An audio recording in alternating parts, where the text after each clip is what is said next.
दिनकू दिन बढ़ुछि हाथी पलंक उपद्रव। एहारी भितरे गतकाली केन्दुझर 29 टिकिया हाथी पलंक उपद्रव देखिबाकू मिलिछि।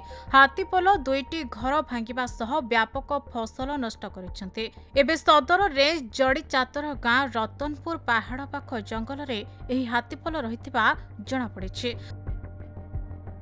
सूचना अनुसार हाथीपल प्रथमे उखुंडा और परे चंपुआ होई बालीबंध अंचल में चलप्रचल करुथिले।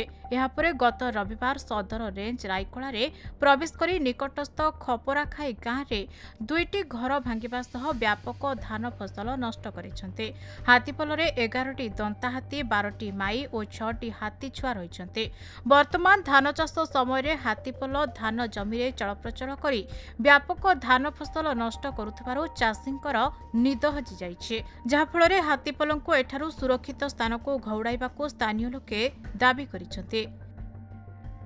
केन्दुझरु मनोज घिसिंग रिपोर्ट, खबर ओडिशा।